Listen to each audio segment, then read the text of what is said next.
honestly, half the fun for me of watching that show is just seeing the Konosuba quartet added again. Like, that's all I need. I think that's because we're so desperate for another season. Just on major copium. Yeah, just give me just like, let me just get a taste. Oh, that'll sustain me for another year. Yo, what's up, guys? You are listening / watching the Nii-San Podcast, hosted by yours truly, Xell and Crim, and of course, with me is me, Crim, also known as the Asian Avenger, Zell's other left testicle. Does that mean I have 3 testicles? Is that how that works? yeah, I think that's how it works. So, by the way, Crim, pretty big announcement right off the bat. This is episode 50 for us. No. I need to get that checked by a doctor.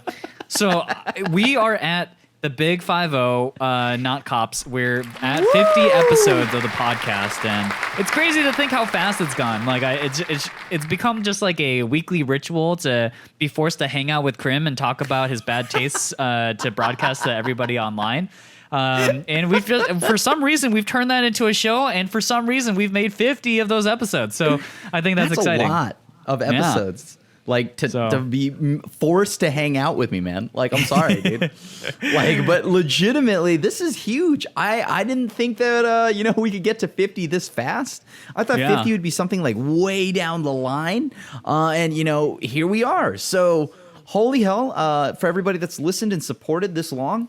Thanks so much for putting up with Josh's terrible takes and terrible tastes. So just different tastes. Sorry, you said my name. I think you meant to say you. Did I say that? Okay, all right. Weird. Awkward. Real awkward. Oh man. but legitimately, thank you for listening, watching, however you're choosing to enjoy this content that we do. We've got a small little knit little family here, and we're proud to have you here. So yeah.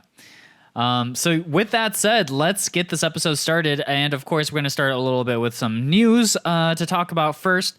Let's talk about one of the cool things I think that happened recently, which is that it was announced that RWBY would be getting a official anime release. And look, I get it. Like, is RWBY an anime? I don't know. Whatever, but the fact is now it's inarguable because they're being animated by Shaft, and I think this is so cool because I haven't watched RWBY, but they've appeared as cameos in some of the fighting games I've played and have watched, and it's so crazy that this thing that started as I guess essentially a passion project from some YouTubers who wanted to create their own animated series took off, and that got bigger and better, and got such a following that now it's for real. It's got its own anime, and it's by Shaft, which is one of my favorite studios of all time, and so I'm so excited for them, for their fans, and I just think that's genuinely very cool. Yeah, if you're a fan of RWBY, this is a big W. I myself never could get into it, mostly because I know the animation does get better, the show gets better, but I just couldn't invest the time into 2 to 3 seasons until I could finally enjoy it. But regardless of that, right? This is big. This is just like Xell had mentioned, this is their passion project getting out there and getting the backing to finally become a real anime. Oh, I mean, I guess. It's always been an anime. I thought it was kind of like an anime, but yeah, the thing here is it's now backed by Shaft. So hell yeah. Yeah. It's like Pinocchio becoming a real boy. Yeah, finally, huh? So yeah, what else do we got on Weeb Weekly?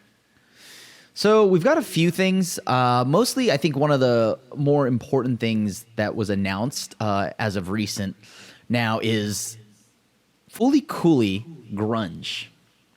Now, speaking of the weird animation of RWBY's first couple of seasons, the return of the not so popular 3D animation has hit.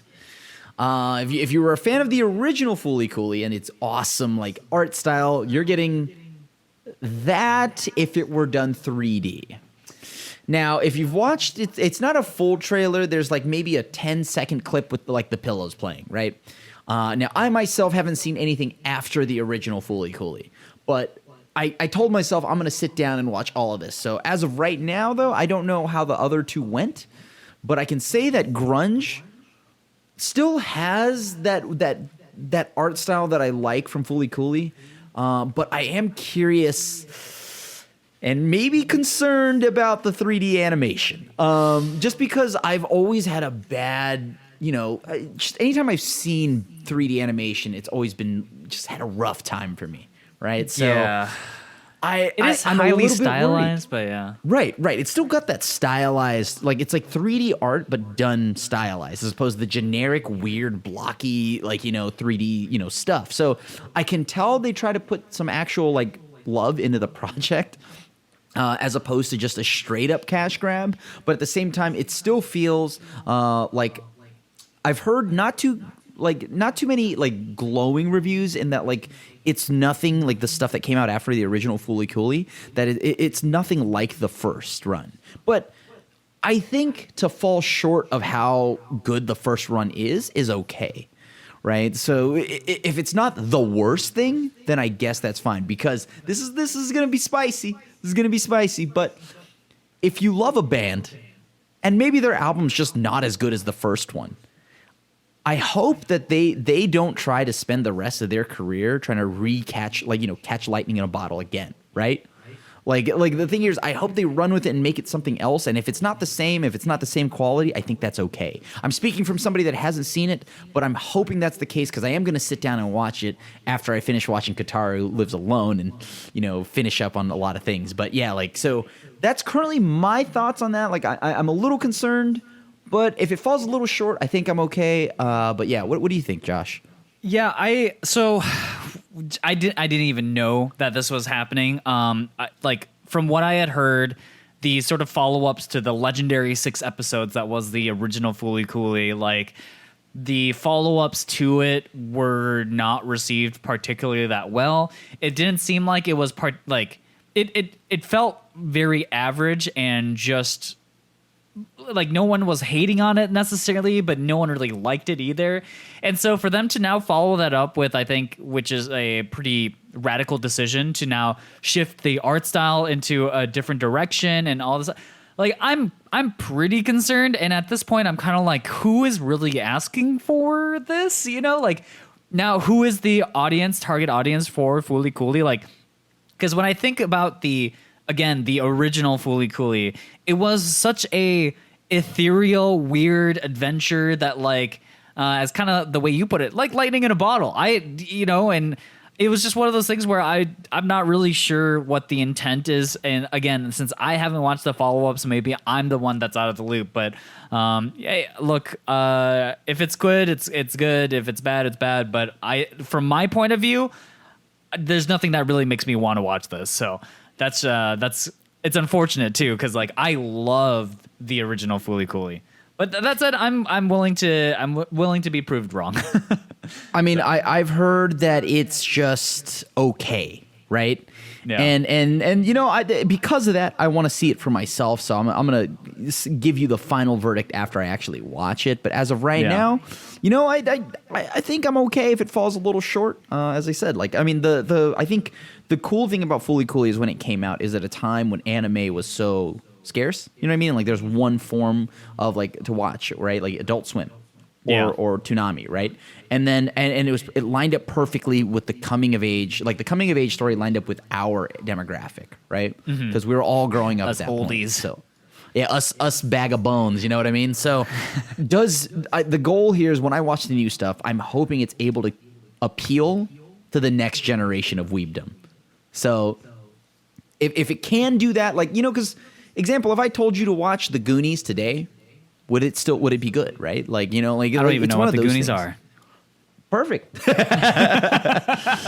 Perfect. Then don't worry about it. But it's a lot like that, right? So if you watch some children's movie, you watch it now, right? Like things that you watched as a kid, like let's just say Pokemon the first movie or anything like that, and it hit way harder then, right? Like as a kid, Pokemon the first movie, I stood up, I cried, or any coming of age story, really, like if you watch as a kid, does it still hold up today? Can you show that to the next generation?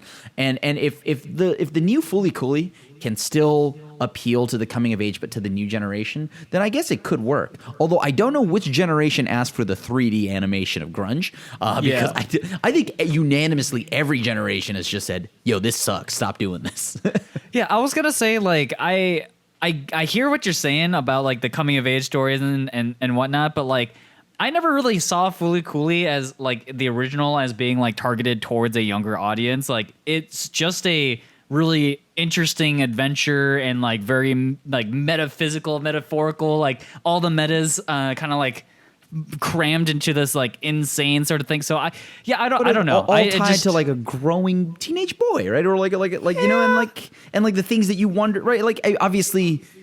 I hope it's like a little bit different now because it was catered to because the anime was a more male-dominated demographic, right? And now I'm hoping that they change and update it. But like, well, we'll see, right? We'll see. Yeah, I guess I'm just pretty negative on this whole thing, but I just think like coming of age stories can be good no matter when you watch it, whether you're old, young, whatever. Like the good ones are just good. But yeah, we'll see. And then, of course, we can't get that much further into the news without talking about what happened, at the time of filming yesterday, which is at the Oscars. You know who slapped you know what and who and yeah. So basically, the Oscars had a really shocking moment. We're not going to go into the ethics of it. I'm not really interested in having that discussion, but I will say that the internet had won from this whole ordeal because some of the memes, they are fast and relentless. Like literally within the hour, I was seeing all sorts of memes, and like the memes would evolve in real time, and it was kind of crazy to see.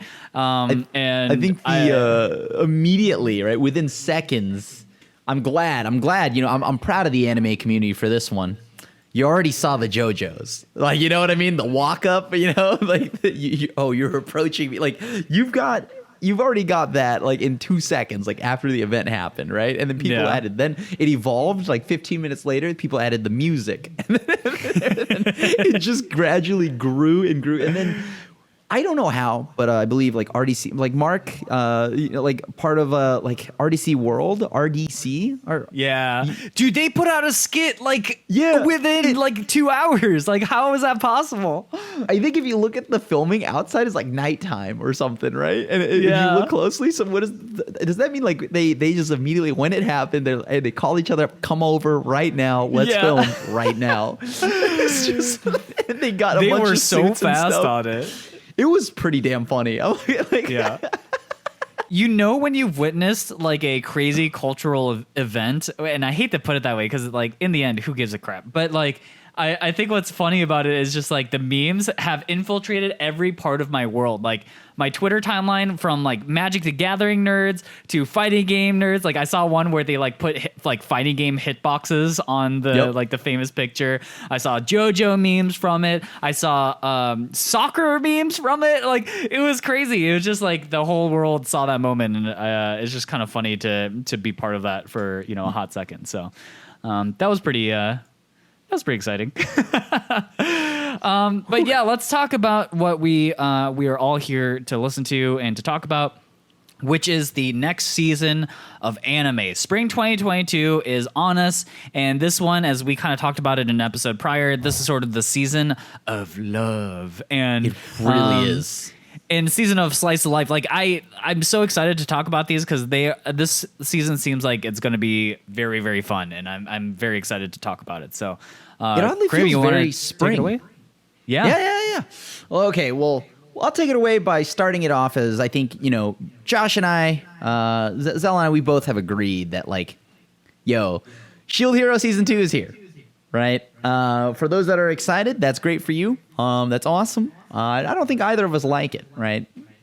Yeah, don't shoot us. I'm sorry, don't slap us. I know it's like it's a contentious thing because it is on my anime list. It is the one that I think is the most anticipated for this season.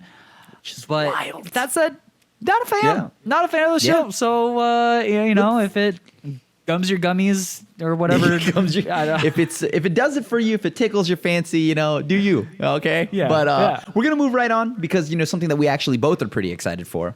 Oh yeah, Kaguya-Sama. Kaguya-Sama. I'm so Love is excited. war. Yes. Okay. Yeah, this is the third season of the show. I know we both love the show. Yeah. And what is there more to say than like this show is amazing and a third season is also going to be amazing. I just know that it will be. How many seasons do you think they can have them essentially not fold to their pride? That's like, I mean, so it's funny because like I usually complain about this in rom-coms where they sort of blue ball the main romance, but because of how outlandish the show is, like I'm down with it. I'm like, you know what? These blue balls, they feel great. Man, we are really on the topic of Xell's balls today. Yeah, my left testicle, second left. I do have testicle, blue hair. I'm your left testicle. I do have blue hair. It makes sense. Yeah.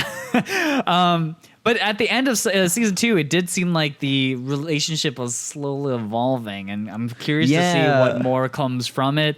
We also, they're gonna reset at the beginning of season 3. Oh right? Yeah. I mean, if you watch the trailer, like it looks like they are not going to get any further. It's gonna be the same old thing, but hey, that's what we're in for. Yeah, like we're here for the charm and like how outlandish it. You know what? Like we know the manga is either ending or something like that, or has ended. But like regardless, for the speaking strictly just anime watchers, you and I, this seems like it could be fun, and I don't mind how many seasons they put out there as long as they keep just writing the situations as outlandish and as silly as these. And I think the biggest charm to this show, if you haven't gotten into it by now, it's just it feels like you're watching a shonen sports anime. Right? Like it's just so absurd. They have these competitions, the victor is usually nobody because they both miss on so many things. And like I love that. I love the narrative and the narrator actually. So like this is a good one. This is a feel good, and I strongly recommend starting season 1 if you haven't done so yet. It is so much fun to watch. I know people are often like off put, right? Like this whole season in general. People are often just not like into romance or like slice of life sometimes, right? But if you're into comedies, think of it just like comedies. You can enjoy these. Yeah, I mean, Kaguya-Sama at its heart of heart is really just about how funny it is and how charming it is. Right. Like it's a cat and mouse game about who can get the other person to fall in love and say that they, have a crush on them. Like that in itself, that like subtext there, and how much they're able to play around with it. Like that's what makes the show really special. Each and every one of the characters are extremely lovable. And it's a good cast, just good stuff all around. So big ups to that.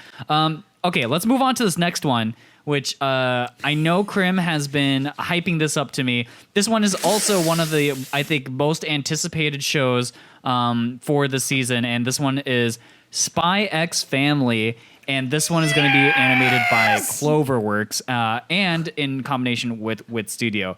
Let me just say, this show has it all. Like, it looks like it has great visuals, thanks to Cloverworks and Wit Studios. It has a great storyline. If you even just read the synopsis, you'll already see how great like the setup is for the show. Yeah. And then if you watch the preview, you'll also see how like well they've given life to these absurd characters. And you want to talk us into this one, Crim?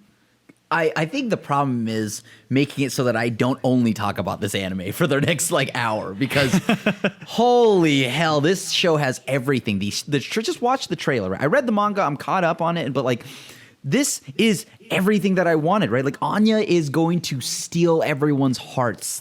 Not like she is the most adorable and wholesome character that you will see in quite some time, and they did a great job just showing her in the trailer, right? Like she's just peeking out, her big like ever loving eyes, the absurdity that is like for those that don't know, the whole synopsis is essentially a spy has to fake a family. Simple as that, right? Without spoiling anything, except the twist is that the family is the spy who thinks that the other two are normies, but actually the wife, who's a sweetheart, is an assassin, and the daughter is a telepath. But he doesn't know that, because the spy is often just like, wait, why does my daughter or my fake daughter seem like brilliant, but also completely just not like there mentally at times, right? And you find out how and why. And so the comedy, the way this is set up, the beauty and the chemistry between like Yor and the main character, he's great. Like between both of them is hilarious, and you watch them fall in love. But like between Lloyd and Yor, all of them, like, oh, it's so sweet. I think it's the cutest, and it's got the action. It's got the action in there too. So and then just wait. Like you already see from the supporting cast, they're going to there's more characters going to be added throughout the show, and all of them are going to be just like your favorites. Like this show just has everything you want from a spy action comedy.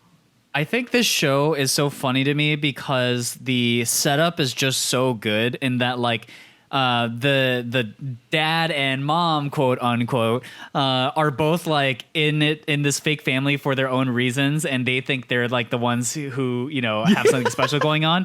But what's genius about it is that the daughter is an Esper and knows everything, and so through her eyes we see how ridiculous that each and every one of the characters is, and I think that setup is just so like it's so perfect. And yeah, I'm so looking forward to this one.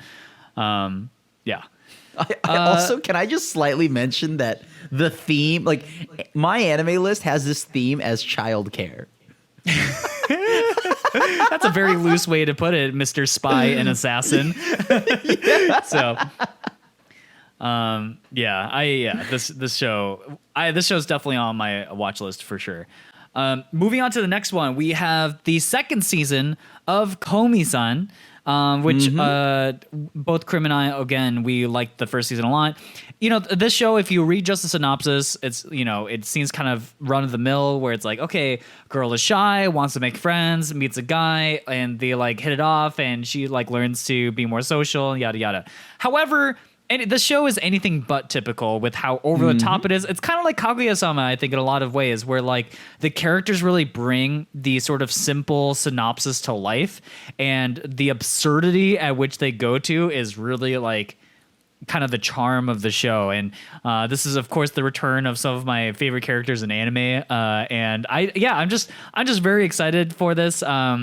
In general, not because the main couple excites me, it's just like everything around them is so great. So yeah, I mean, like just the thing that wins me over is that it has every character. Like it has a character, like just like every character in anime that's ever existed, every trope is jammed into one, and it's got the perfect mixture of wholesome. It's just so damn wholesome at points, and I'm just like, it's sweet. I can't help but just have this ear-to-ear smile. I'm like, yeah. And by every character, Crim is not underselling that at all. Like, there's a girl who walks around with knight armor on. There's a ninja. There's there's literally, there's the older sister caring person. There's also the crazy competitive girl. Like, there's like every archetype is represented, but they're turned up to 11. Fire? Yes, the pink. Oh, that girl too. But I was thinking about the pink-haired girl who has like her own personal rivalry that Komi doesn't even know is happening. Yeah. Like the characters are so absurd and weird, and some of them I'm not a big fan of. But like overall, the picture that they present here is just so fun that like I can't help but smile when I watch the show. So definitely looking forward to more of that. So yeah, let's move on to the next show that we're going to talk about, which is Shikimori's Not Just a Cutie. Yet another one of Crim's like, super anticipated that dying animes. Sound in the background is obviously excitement for those that are wondering. Like, so yeah, season. You've read the manga on this, right, Crim? So I've only lightly read the manga on this. I wanted to watch it. I wanted to wait until it came out. So I'm excited to see what this becomes. Just because I thought this was hilarious. It's just a sweet show. You're gonna really like Shikimori. I personally like Shikimori. I think everyone right now has pretty much got their Marin posters up, you know what I mean? For and like My Dress Up Darling, yada yada yada. For me, Shikimori is the one that steals my heart here. Like this is the one. Okay, I like this. I like how sweet, like how the chemistry is between her and the main. So, classic shy guy meets this girl. This girl is just more than just sweet and like sweet looking, right? Like the title says it all, right? Yeah. But she's got this dark, edgy side. So naturally, the edgelord would like the girl that's got the darker side, right? Like hell yeah, it just makes it really fun. It's going to be a good romance. It's going to be a good romance for sure, and it's beautifully animated. I think this is so well done. I was gonna say this is animated by our studio of culture, Doga Kobo, who is very well known for these sort of like sweeter slice of life shows. Like they animated My Senpai is Annoying, which is one of my favorite like slice of lives that came out recently. And they're always responsible for like the two shows that are just like very light and fluffy, and this one looks like that. I will say that when I read the synopsis and I watch the preview, like the setup feels sort of again kind of similar to a lot of these recent batch of shows where it's like about a shy guy who meets a girl who's like the outgoing one, and they sort of like dictate the life. But I that said, I'm still excited to watch it. I like Crim has said, like he's really excited about it. I know a lot of people are excited about this one, so I'm hoping that we get a little more flavors than just the sort of typical thing that I've been seeing. I think the problem is the trailer didn't do a good job. I like personally, if I didn't know anything about it, I would think this trailer, much like Xell has just mentioned, is this just another show like that has existed before, right?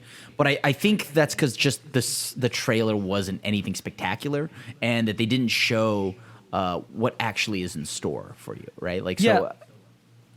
I was just gonna say that like there's nothing wrong with having similar sort of story beats as long as they're doing it well, right? So like kind of like we already talked about Komi-san, Kaguya-Sama, like these are shows that have had their sort of same sort of like plot setup done a million times, but they do it in such a unique way. So I'm hoping for that out of this latest Doga Kobo show. I think the issue, the line that they have to walk is like, I think if they show too much, you know what I mean? Nowadays they have to walk this line where trailers have to pull you in but not show too much. And trailers a lot nowadays just show you everything, which I think can be a problem. So, yeah, I'm excited for this one.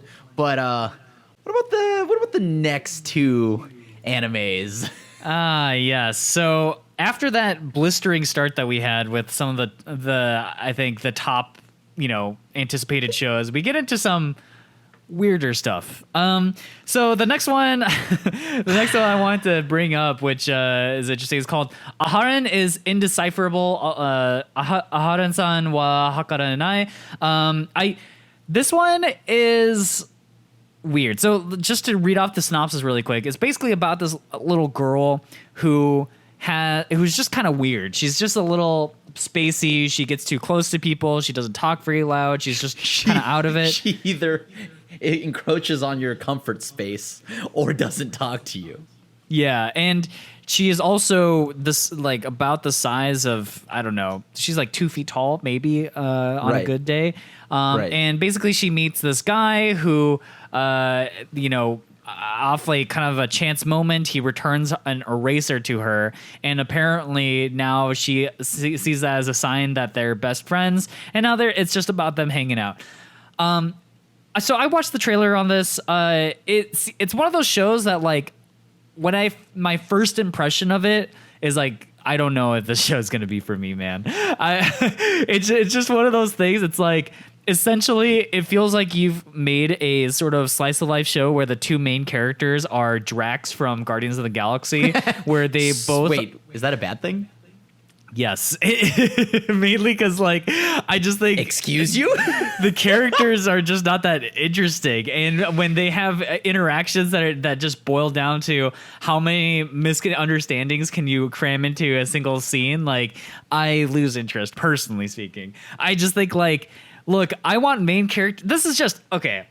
I'm gonna get on my soapbox right now, Crim. After this 2 in a row. I'm already mad about this. So I just want to say, like, anime. I just want main characters that are interesting. That like we don't have to like you don't have to make them as vapid and as blank as possible to get people to relate with them. I get it. The average person is boring. The average person doesn't have that much going on for them. And I understand that like people pine for like their self-inserts where they get to feel powerful while watching the show or feel loved or whatever. But no, I'm just saying, I just want something different, man. I just want shows that hit me with characters that like make me aspire to want to be like them, you know, like when you watch a sports anime, when you watch, I don't know, just these shows where they have main characters that are captivating and have really good positive attributes that make you want to be like them. Instead of these, vapid, empty spaces of vacuum and like that don't have anything to do with anyone, and they just exist because like people find that interesting, I guess. I just don't understand, Crim. I'm so mad about this. Can you tell? Josh, I'm mad. Can you tell me how you really feel though? Because I feel like I didn't pick up on that. I need like an anime therapist. I need those to talk to someone, Crim. Those characters exist in real life. See, I'm a walking example. What? What do you mean? Okay, I do understand. I understand where you're coming from. Like, you know, a lot of shows have kind of been doing that, but I think if it's done in a right way, like, you know, it's like how you get there, right? Like some of this stuff you've seen before, but it's how you get there and like how you write it. And I could enjoy it. The character like that you're talking about, these characters don't bother me. They're just like weird, right? Like they're just like weird normally. Yeah, just weird. That's all they are. They're just weird, right? And like it's like funny, and it's funny in watching how odd and disconnected they are from the real world, right? And I think that's the charm. So like how disconnected they are really is what sells me, right? Like I don't need to be self-inserted. Obviously, if the show has a self-insert, like I can relate to a character, that's hilarious. I obviously want characters to have personality, but you know, like in a weird way, their disconnect is the personality, right? And then I can live with that if it's done right. So this show could be good or it could be bad. I mean, for me right now, I think I've had an issue where I've written things off before giving it an honest try, and this is one of those shows where I don't want to write it off yet. And I've also given shows an honest shot and thought they were way better than thought they would be better than they actually ended up. Duke of Death's mate. So I will watch this because I think there's a chance that there's actually some serious, wholesome interactions. And this it could be very cute. Or it's boring and it sucks, but, you know, and it's in a season where we've got a lot of stacked anime. But if this came out last season, I would be hyped on this. Yeah, I like I said, it's possible that this ends up being, you know, funnier or more charming than it initially seems to me. But yeah, I'm just we'll see. We'll see. How about that? We'll leave it on that. We'll leave it at that. We'll leave it at that. We'll All right. see. Right? Well, right? You know, let's give it an episode. Give it an honest shot. I'll give it an honest shot. Look, I'm down to give it a couple episodes to see it, but right? I'm just not holding my breath, which is more than I can say for this next one. I don't want to just sound like a bunch of cranky old weebs, right? Like I want to give it a shot before I say anything. But yeah, the next one, I'm gonna get on my soapbox. Because this is one of the ones that I had just mentioned last episode that I'm really tired of. Okay, so it's called A Couple of Cuckoos. 16-year-old super studier Nagi Amino, second-year student at the Meguro River Academy High School, was switched at birth. On his way to dinner to meet his birth parents, he accidentally meets this brash, outspoken Erika Amano, who is determined to make Nagi her fake boyfriend as she never wants to actually marry. But once Nagi makes it to dinner, he finds his parents have decided to resolve the hospital switch by conveniently having him marry the daughter his birth parents raised, who turns out to be none other than Erika herself. So this is stepbrother, what are you doing? Right? Like almost, but it's like it's like the sibling thing, right? It's like pretty much a sibling thing again, right? It's a siscon with extra steps here. Right. Can we okay, as I said, I'm a little bit old school. Maybe I'm just a little old school, but what if you just like people that aren't related to you? Yeah, in any shape or form. Yeah, like, is that possible? I get it, like, it's not like they're blood related, but, you know, because they're swapped at birth, yada, yada, yada, but, like, Come on, come on, please. Yeah, I don't understand the obsession with it. I mean, overall, if you somehow manage to ignore the whole like stepsister, stepbrother, subplot there, I mean, this just seems like another sort of like harem setup, I guess, where they set up like a very strong tie between the main characters, and then you introduce other girls in, and it's like a Nisekoi version 15 billion and a half, you know? Yeah, the 15 time, like the 15 billionth time watering down Nisekoi. Yeah, I don't know, man. You got off on a bad foot with me when you started with this weird thing, and like, what kind of parents does that? By the way, they're like, oh yeah, we're sorry that we accidentally picked up this other kid instead of you, even though you're related to us by birth. So why don't you marry the person that we actually raised with love, unlike you? Like, what is this setup? Like, I don't understand. Like, whose fantasy is this? Yeah, like, why are the parents like weird? Like, I just don't understand, dude. Maybe because, dude, bro, this isn't a story for you, man. You just don't understand it. Okay, dude? It certainly isn't a show for me, so yes, you know that one. I can safely say this is one of the ones I'll probably be skipping. Yeah. But, yeah. Again, great if you like it, I guess. This is one of the ones I can't get down with. So, but yeah, let's move on to the next one that I'm going to probably be watching. Which is going to be Science Fell in Love. So I try to prove it. Second season. If you've watched the first season, Ayami, she's great. She's this awkward girl. I don't know if I know Josh has feelings about that, but I do like my awkward characters. I like my weird characters that are kind of like quirky and like out of touch, and I can't help but find it a little bit charming. And this time, how many it's versions of that character do we need? Okay, anyways. Look. There's a Rikakuma. Did you know that? Wow, Crim. I like this argument of, hey, look behind your shoulder. But look over there. I do think though, like, yeah, is the trope played out? Probably, but again, it's written in a way where I can get down with it.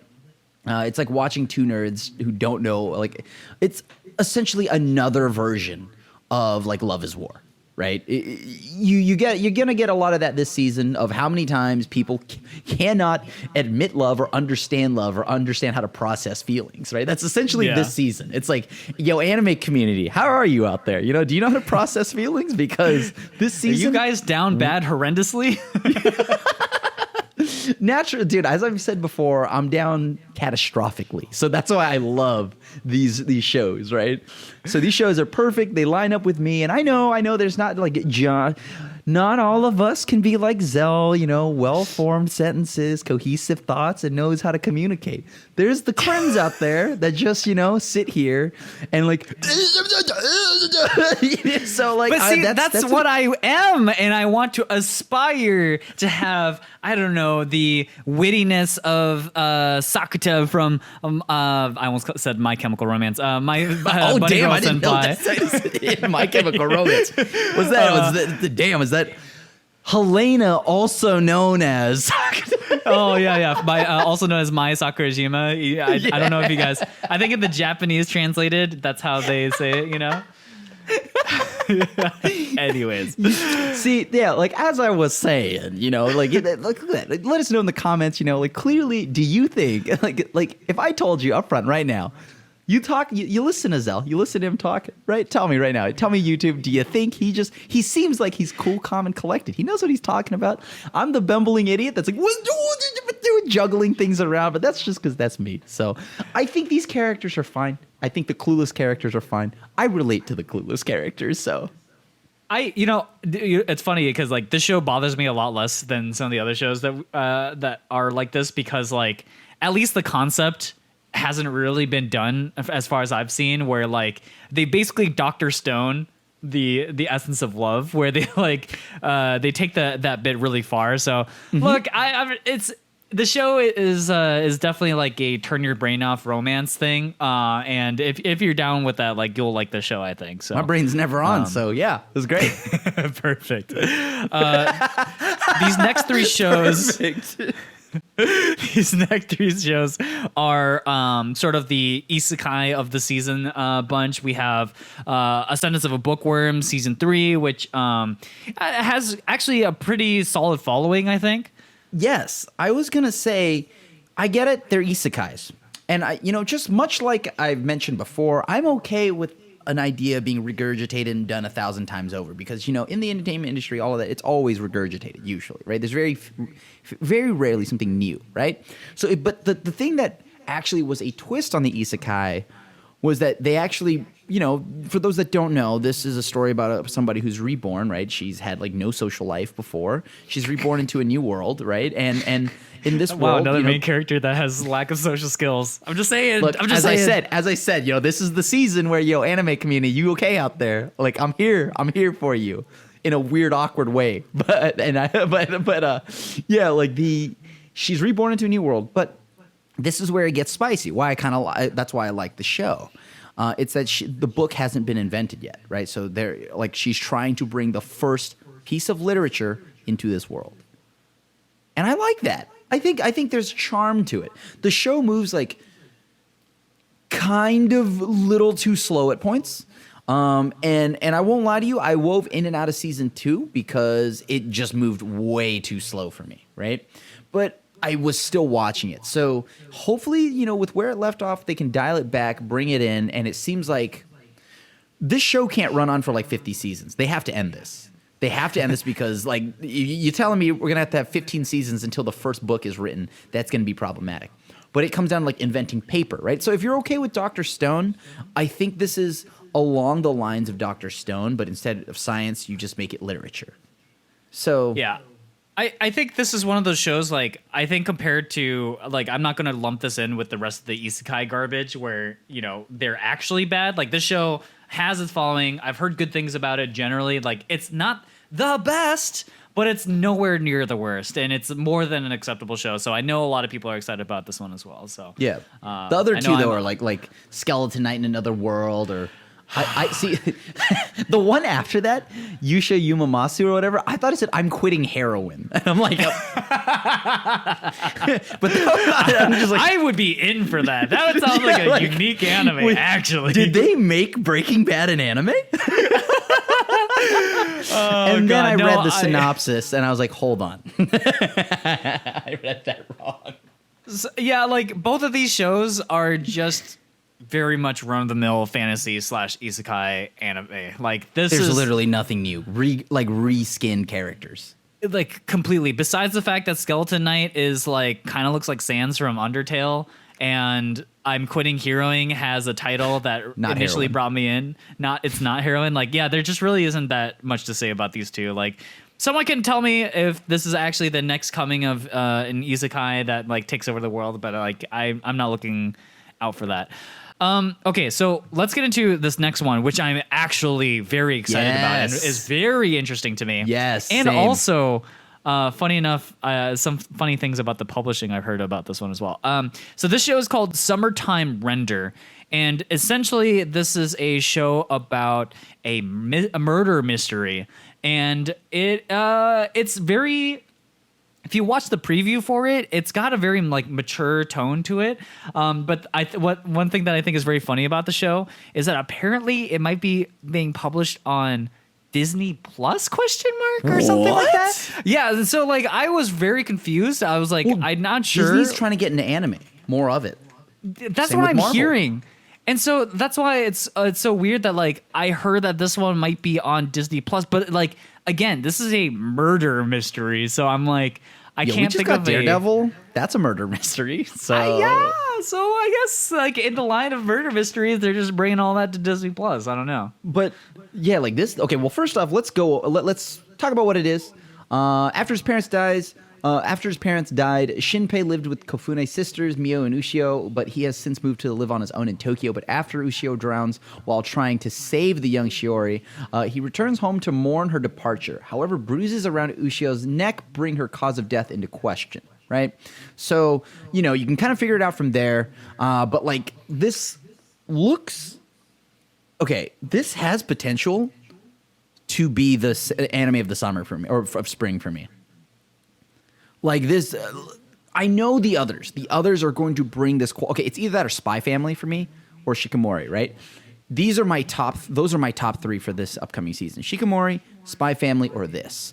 This could also. The problem with these shows is it's all riding on how it's ended. So this could be the best show for 10 episodes. We've seen it before, Wonder Egg, all that. And then the final 2 episodes literally poos itself. So if the animation is beautiful, there's a lot here. I really like this, murder mystery done in anime. I'm curious to see how this ends, because this could be a big one for the season.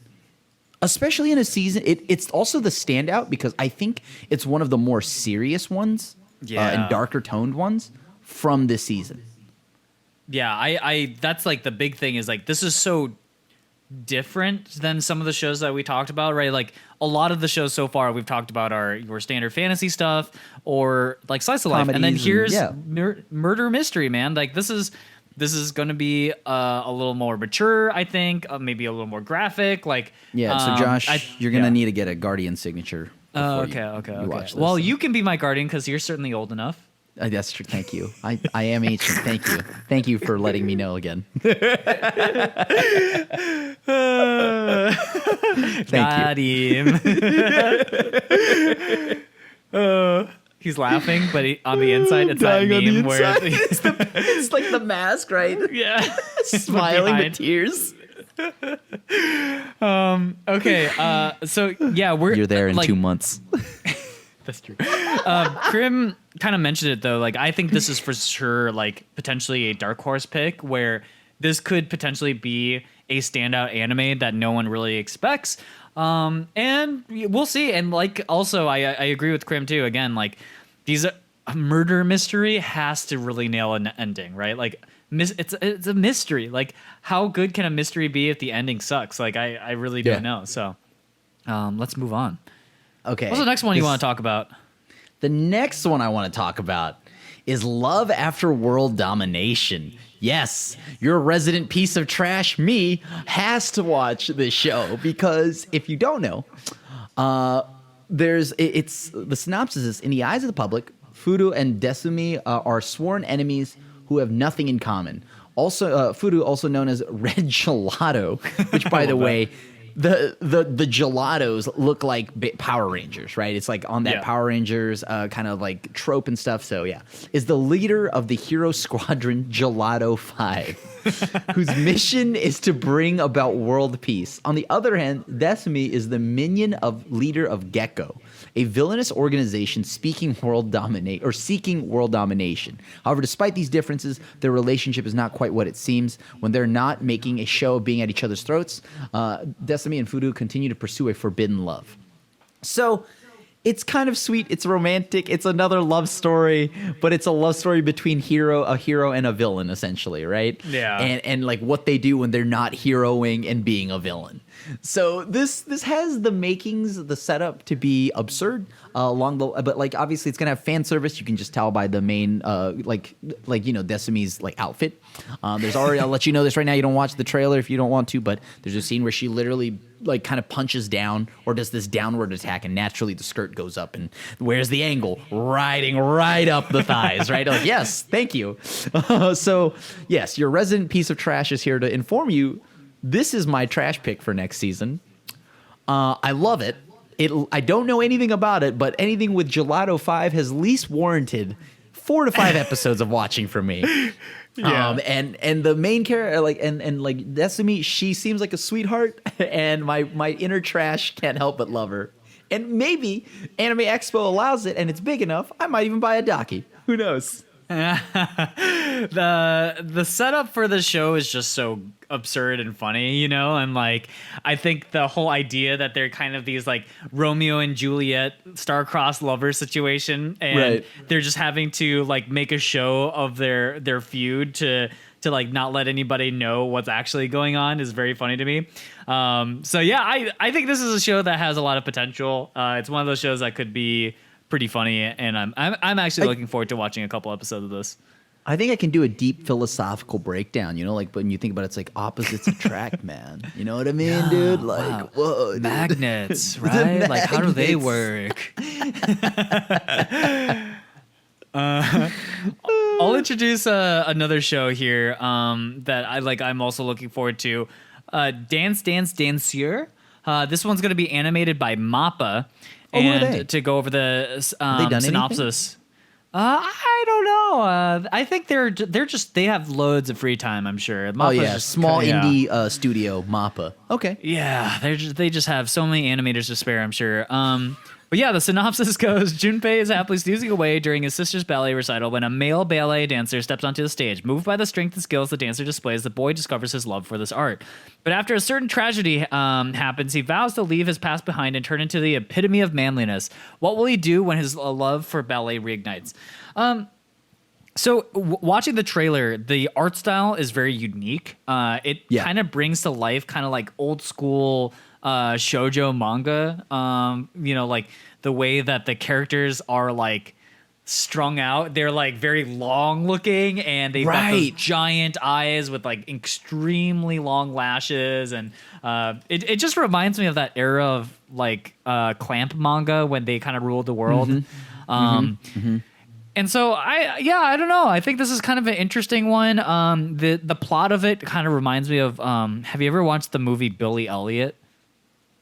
No. It's an older movie about like a boy who gets bullied for being a ballet dancer essentially, and him growing up with that.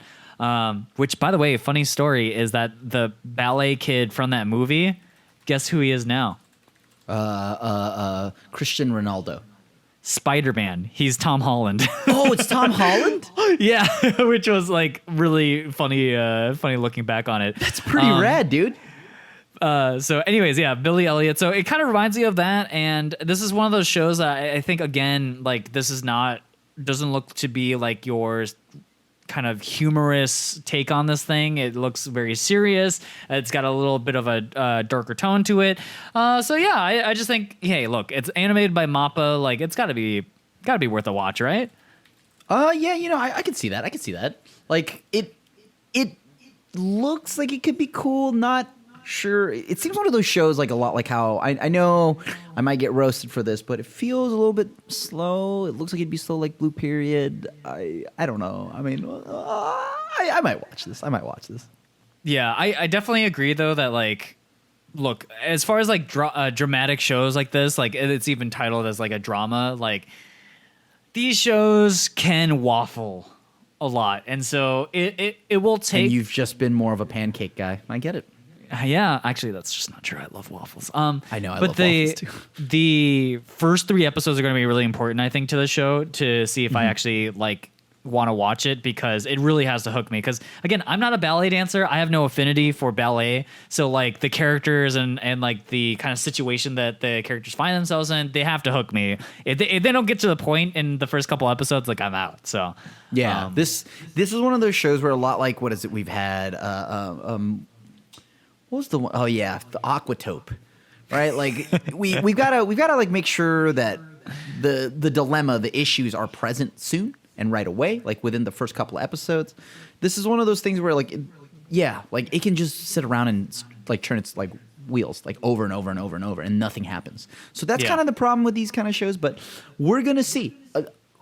Well, at least you will, and you let me know if it's good. Sounds good. Another show that is very low on my anime list, but has like such an absurd synopsis that I was like, okay, I'm kind of interested. So this one is by PA Works. Another, hey, remember Aquatope? But the show is called Boy Kongming.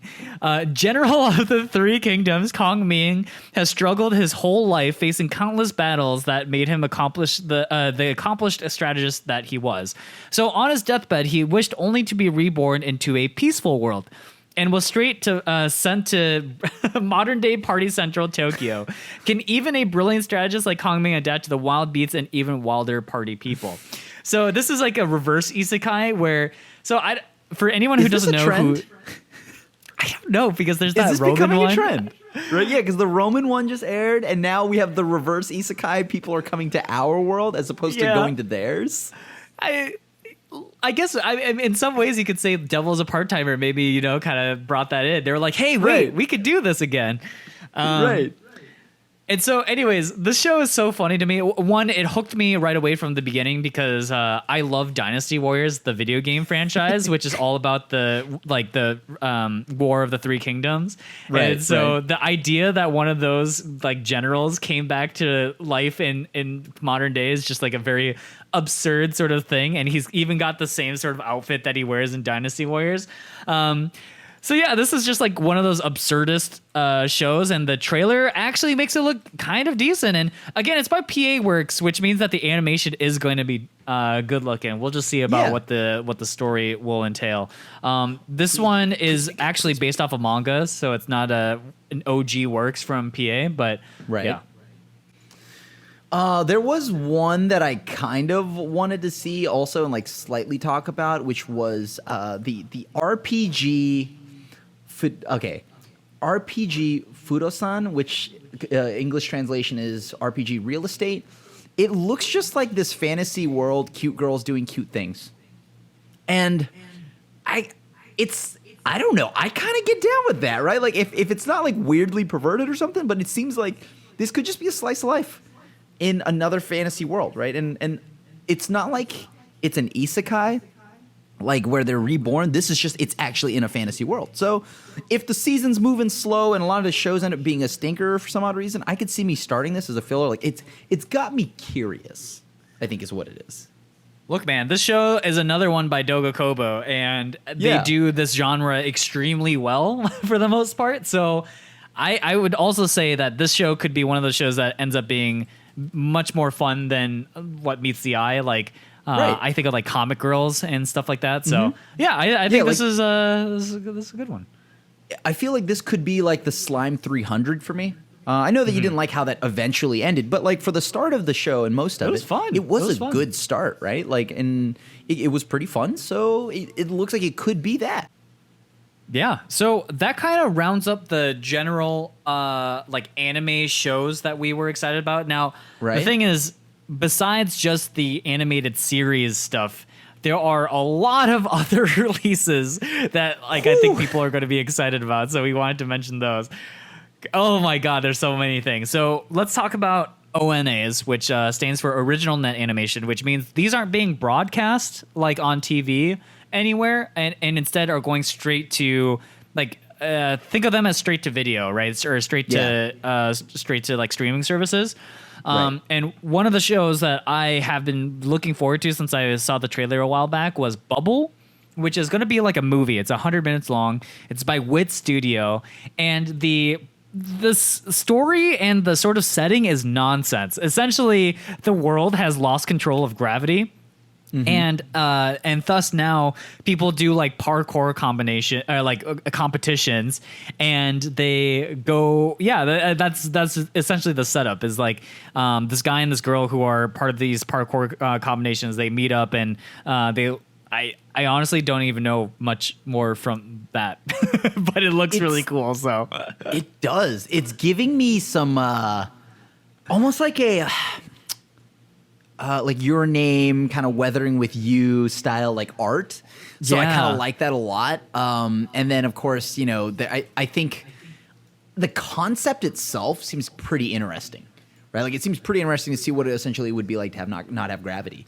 So obviously John Mayer invented gravity, so that's a reference to his song. But that I think was a cover, right? John Mayer invented gravity. That's just He's his also thing. a scientist. Yeah. Yeah, for sure. So like this, I'm excited to see what it's like. It looks just really fun.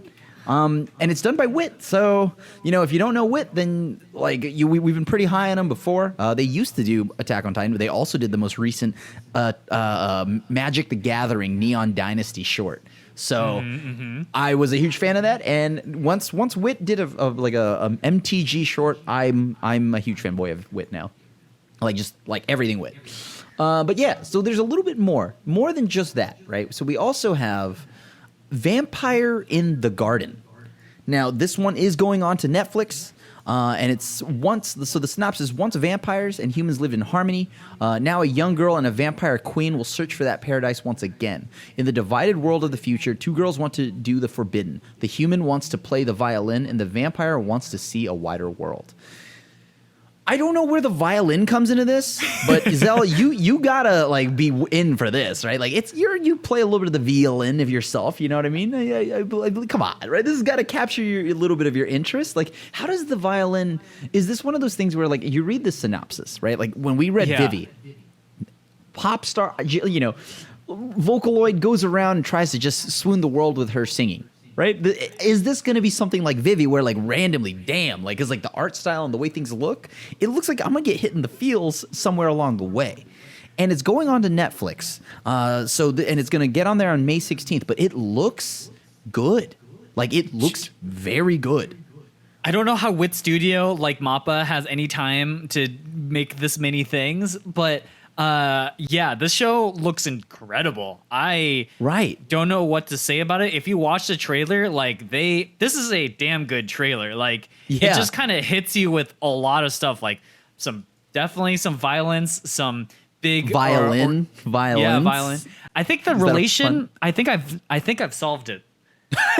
Cracked it. All right. Vampires, violin, both start with the letter V. Oh my God, dude. As I said, Xell is just so cool, calm, and collected. He always just knows everything. You know what I mean? Like, he just gets it. He just gets it. Like, you can call me Sherlock. It's okay. This dude. I'm in the like. Honestly, I'm in the presence of a god. So wow, that brain at work. But in all honesty, if you watch the trailer, it's like it's got battles. It's got, like vampires. There's blood. It's just like blood flying everywhere. But it's got beautiful animation, beautiful scenery. If you're a fan of you're in a space cosmonaut, right?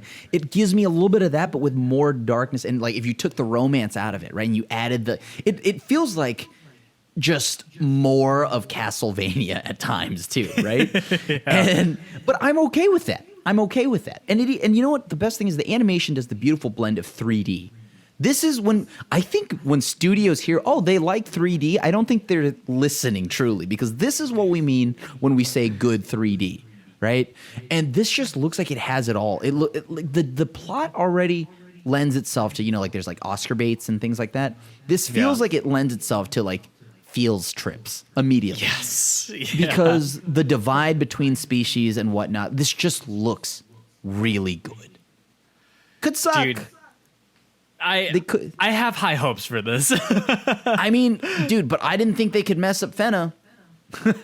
I think this will be a little different because it's Netflix. I think Netflix, because it's an original net animation, it gives you a lot more latitude as the creators to be like, how many episodes do we want? How long do episodes need to be? So I'm hoping that with a little bit more of the freedom that being on Netflix and not being hard set on broadcast rules, I'm hoping that this is where Wit Studio can really flex their creativity with their storytelling and stuff. And like, dude, I've been rewatching the trailer nonstop here, and it's gorgeous, and it really like it does feel a little like Oscar baity. Like you've got like people shooting at each other with kind of like World War II looking era guns. You've got these deeply visceral, violent scenes. You've got monsters. You've got tears. You've got what looks like to be like some sacrifices that are being made. Like, I don't know. It just kind of has it all. And the score while it's all playing too is just like,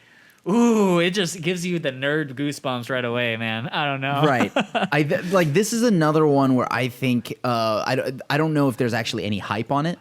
But as I was browsing through, I think this was the one of the ones that caught me immediately, and I think this could be another front runner of the season. I think this is going to be a gem that's going to be overlooked. Yeah. So that's kind of the ones that I think we wanted to mention for ONAs. But and two more things.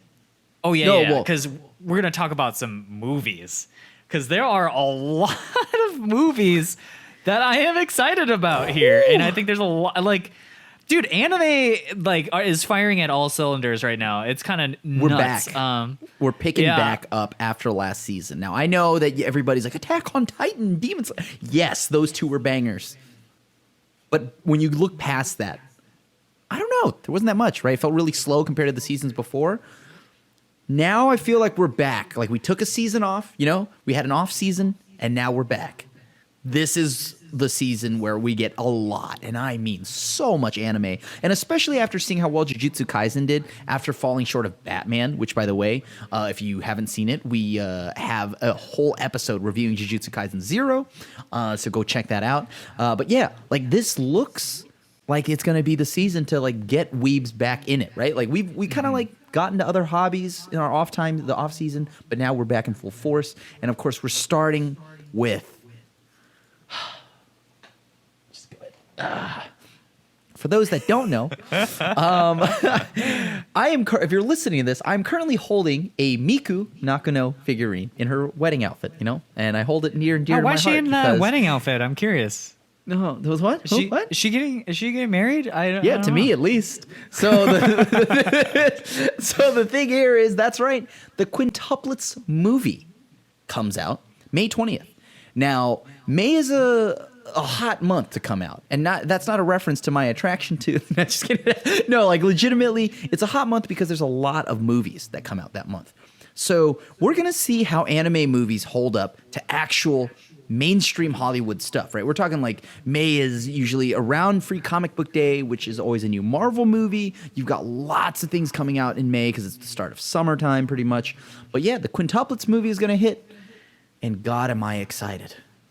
Yeah, I think with all the movies that we're going to mention here, I wonder how many of them are going to be put onto American screens here. So we'll definitely be on the lookout for tickets for that stuff. Because is it even going to hit here? Because I assume when it comes out, right, we're going to get it 6 months later. I'm curious because is this May date? So we're looking at my anime list right now, and the May date might be for Japan. So maybe, if we use Jujutsu Kaisen 0 as an example, maybe it comes out later this year. But yeah. Anyways, which I think would be to its benefit. Yeah. But yeah, Gotobun getting a movie is incredible. This is again, I despite what people may think about it when you initially see quintuplets, harem, wow, what how degenerate could you be? But this show's actually really good. So despite the fact that Crim is a deep degenerate, I understand that you might have some feelings of, I don't know, worries, might have some, I'm just saying, you might have some second thoughts. However, it is really good, and you can trust, your resident good taste part of the also, Nii-San podcast. Did you tell him about how big your brain is? You figured it out. I can't believe you solved Vampire in the Garden on this episode. Yeah, that's crazy. Wow. You solved it, dude. in 10 seconds, man. It was crazy. They say, I believe reincarnation is real because I think previous Xell did figure out what penicillin is. That was... you're not supposed to reveal that. In fact, I can't even actually confirm or deny because the entity which may or may not have reincarnated me has prevented me from interfering in that sort of way. Maybe. Wow, a true celestial hanging out with us, everybody. So that's not the only movie. There's one more as we move on from 5 incredibly wonderful waifus. Yeah. Oh, go ahead, Grim. No, lead us into it. Oh, well, I just wanted to quickly shout out Isekai Quartet and Dragon Ball Super, which are probably worth mentioning. But the one that I really wanted to mention personally is Odd Taxi movie in the woods. And this apparently is coming out on April 1st. And so that's real soon. That a joke? In fact, that might be... No, it says April 1st on the thing. So exactly.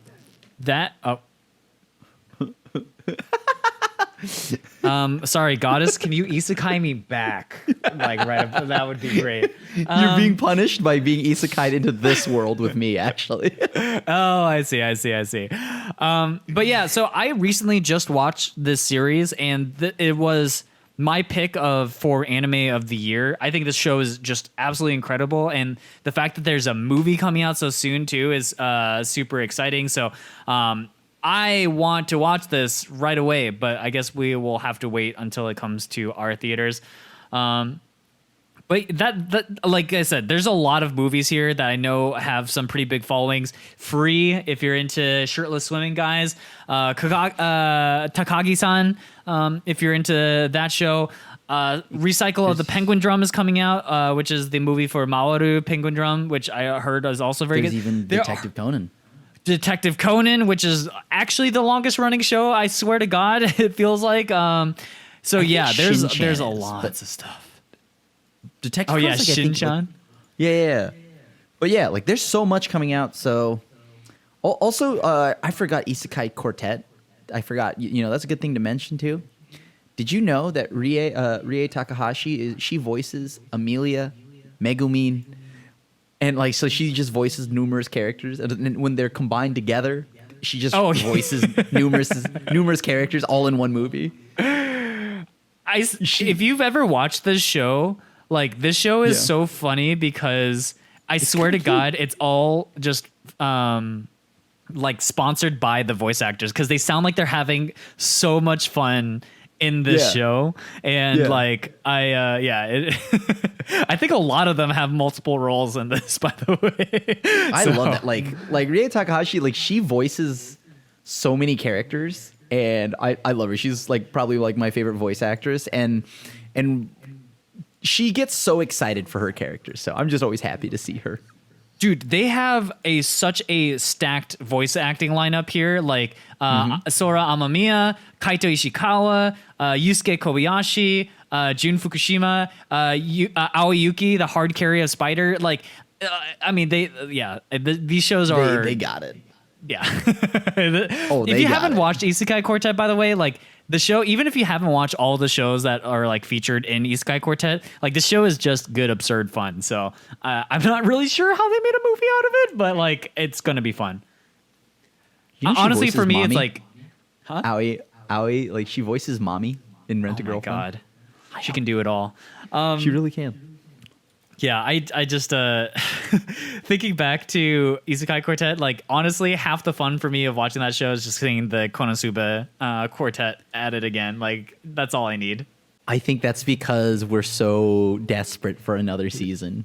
Just on major copium. Yeah, just give me let me get a taste. Oh, that'll sustain me for another year. So yeah, just a taste. Oh, like God, yes. So, that's outside of creeping everybody out there for the last couple of seconds. I think that's. I think that about wraps up our spring overview. Yeah. Yeah, this is it. This is a big episode. We got through all of the things I think we wanted to talk about, and dude, I'm really excited about this next season of anime. Like, I actually will have to pull away time from other things to go watch all the shows here. So anime's back. Yeah, anime's back on the menu, boys. Here we go. Let's go. Let's go. I know. So yeah, as always, thank you so much for checking out episode 50. If you stayed this long to the end, you're a trooper. Like let us know that you stayed to the end. We're always like curious. Just like read. Just to see if you're there. You're still out there. So thanks for doing so. We appreciate you. And however you got to the end, skimmed it, however you got here. Thanks for getting here. Thanks for watching episode 50. 50 of them with this guy. I just, my knowledge pales in comparison. He solves everything. There's just nothing is a mystery to him. It's awesome to be around the mega mind himself. I'm honored to be doing 50 episodes with the mega mind. I'm like Psyche K. I just cannot find enjoyment in things because I just solve them. Like how can I enjoy a murder mystery if I just know what's gonna happen? I can't believe. Sorry, Summertime Render. I already know how it ends. Tweet at me. This is pretty cool. I can't believe they base Psyche K off you, and then the Dark Fire Dragon guy, they base it off me. I pretty much stand around monologuing in the background while Xell just solves everything. So, and thanks for watching. Thanks for listening. And we have the socials. Follow us on TikTok. Follow us on Twitter. Tell your grandma, that apparently loves weeby things. Tell everyone. You never know. Yeah. Why we're the best anime podcast and the first anime podcast to ever exist, clearly. Yeah, in history. In history of anime podcast. Do the thing, hit the ding dong, help with the algorithm, and we'll see you at the next one. Love you.